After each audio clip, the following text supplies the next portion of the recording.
GMU coach Beasley. Tough loss here at Ryder. Tell me a little bit about assessment of your team. I mean, honestly, we're banged up right now. We had 4 starters out. We bumped up guys 49 and 57 pounders to 65, 74, 84. Right. And 41's one of our best guys. I mean, he's nationally ranked, and I was really hoping we'd get him cleared for today. Just he's banged up, so we got some guys that are banged up. Hopefully, we'll have him back for our next duel. Nice thing is we don't wrestle next weekend, so we got about 2 weeks until we compete. So hopefully, we'll have most of those guys back by that point. But Ryder did a great job and set a tone early, and I was just happy to end on a positive with those last couple. Let's talk about Jones and Beasley. They both came in, I think, were they the last 2 matches? Yes, sir. Positive mindset, kind of taking the match to the Ryder guy. Thoughts on their performances? They wrestled great, at the intermission, at the halftime. Walk in the back, and right before I started talking, Colston, our 49-pounder, he's a pretty smart guy, pretty analytical, and he goes, "You want to start at 57 because you wanted to end on some positives, didn't you?" And I was like, "Yeah, I want to see that 57-pound match too," and whatnot. But yeah, Jones went out and he attacked a lot, and that's the best he's looked on his feet all year. It's the most attacks he's put together, and he needs to build confidence on that. As he builds confidence on that, he's really good. He's good on top, he gets off bottom, and now that he's building confidence on his feet, I think the sky's the limit for him. He's a freshman, so it's coming, but he's making great progress through the season. I think our coaches, Coach Eppert, Coach DePalma, and Coach Donahue, are all doing a great job developing him. I mean, I know Cam especially puts a lot of time in building him, and is doing a great job of developing him. Colston is a fun guy to watch. We didn't see a lot of action today. Yeah. He's really dangerous on top. I think he's 3rd or 4th in the country in pins. He finished 3rd last year. That's why Flory didn't go down, right? Yeah. I mean, he's dangerous, and he wrestled a smart match. I'd like to see him get all the way in on a leg and create some more action. But I actually think he shot more the last 2 matches than he had all last season. So we're seeing some progress there and growth, and he's dangerous. He can beat anybody. I'm really excited to see what he does at the end of the year. We're about a month away from championship season. Tell me a little bit how you approach the kind of final push of the season. Yeah, I mean, the biggest thing is, right now we got to get healthy and feel good. Right. The most important thing, college wrestling's a grind, and we got to feel good at the end of the year.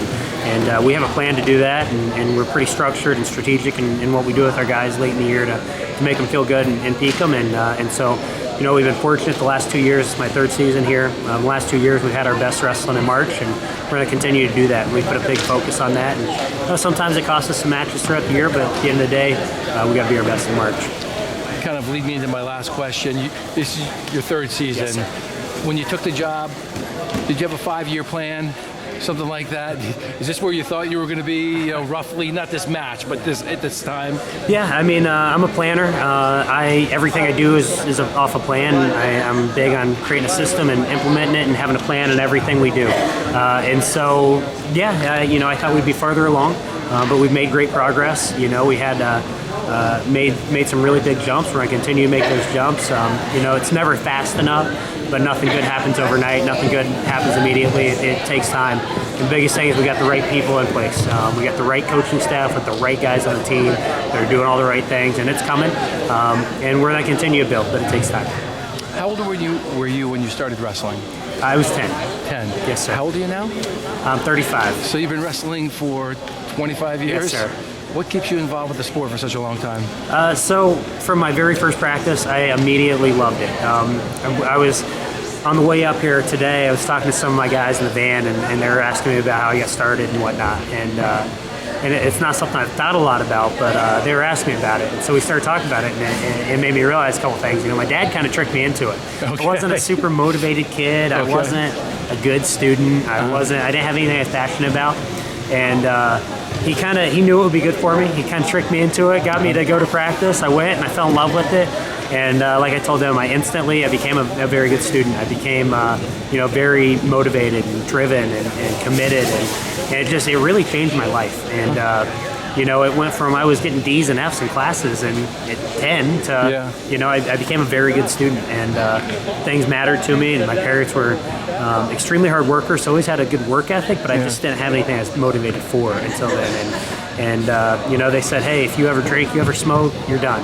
You get C's and D's and F's, you're done. Gotcha. And that never happened again. It was. Now, was your dad a wrestler? Focused.